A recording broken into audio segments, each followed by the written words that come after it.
I'm just so thankful for being here. Today's my first ever live event of yours. Somebody asked me when I was sitting there, have you been to the show yesterday? Then I said, actually, I just saw her yesterday on YouTube. So my question is, actually, my life is amazing.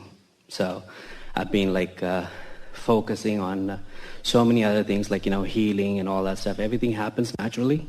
But my question is to add to somebody who was here from McKinney. So how do I make $1 billion? By wanting it and believing it. Just the way you said billion made it sound unlikely. Made it sound too amazing to even consider. It was like the difference between knowing and belief. How could I make $1 billion? Sounded a little like that. Did it feel like that? Not really. It's like I see the visions of it, everything happening and everything aligning. But I think I'm in a rush to hit that number. Let us give you some things that will help you here. We're just going to make a series of statements, and don't try to memorize them. Just take them in. Let them wash over you. One who's connected to this stream of non-physical consciousness is more powerful than millions who aren't. You can't even stack up those comparisons in any meaningful way. Esther can't even find accurate words to describe the differences in the power and therefore the productivity of that energy stream in comparison with the action and the way most people are approaching life. It's just really, really big. Through your life experience, even before you got here, you were streaming energy. And you've streamed equivalency of billions and billions and billions and billions of, if you want to call them dollars, you could call them vibrational credits into your vortex. Energy, it's like, what would you pay? How would someone accurately calculate it and charge it and get it from you? How do you pay for your fair share of the sunlight that you personally falls on your body every year? As you divide the value of that up by the billions on your planet, how do you calculate that? Of course, it's a ridiculous question. There's no point in calculating it because there's nobody asking you to pay it.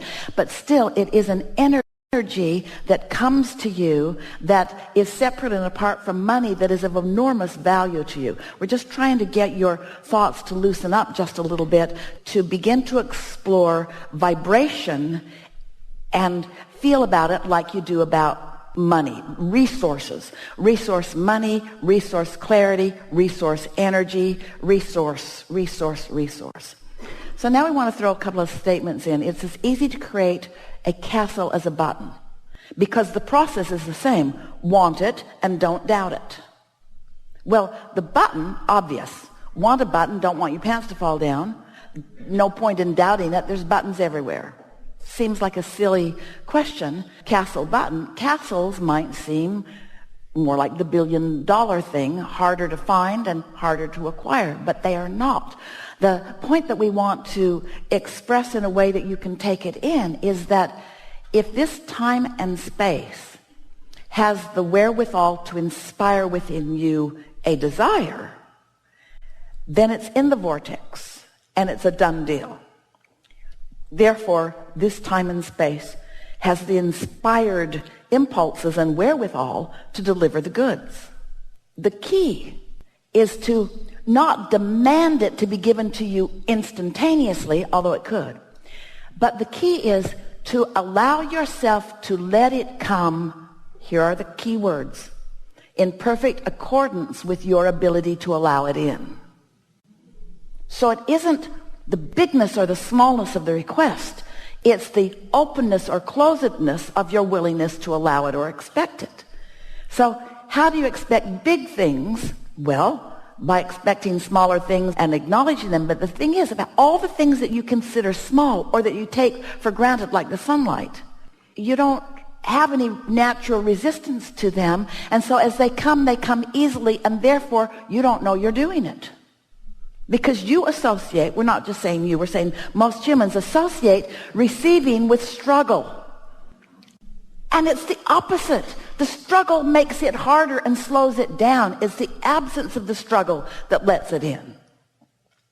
So if we can convince you that that abundance exists, and we can help you find some way of talking about it and feeling about it that doesn't block it from you letting it in. It's like it's raining down around you, but you've got an umbrella up because you've been taught by others. Some of them are very well-meaning and some of them are very controlling, but there are a lot of people that need you to believe that you need to work for them in order to have money, or that you need to struggle in order to have money. And none of that is true.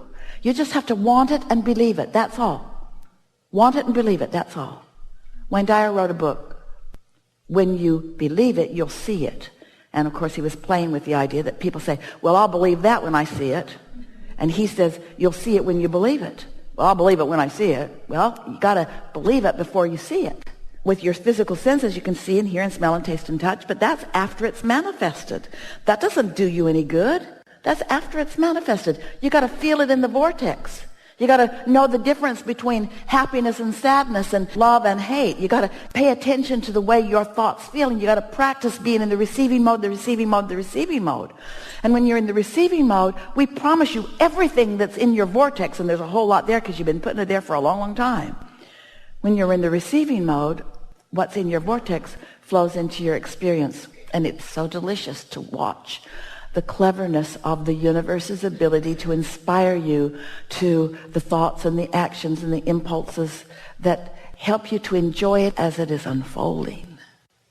This thought leads to this, and this thought leads to this, and this thought leads to that rendezvous, and that thought leads to that rendezvous, and that thought leads to that, and that thought leads to that, and all of it's feeling good along the way. It's not desert and thirsty and desert and thirsty and desert and thirsty and desert and thirsty, an oasis. You can't have an unhappy journey on your way to a happy ending. It doesn't go like that. It's happy, happy, happy, happy, happy, happy, happy, happy, happy, happy, happy. You see.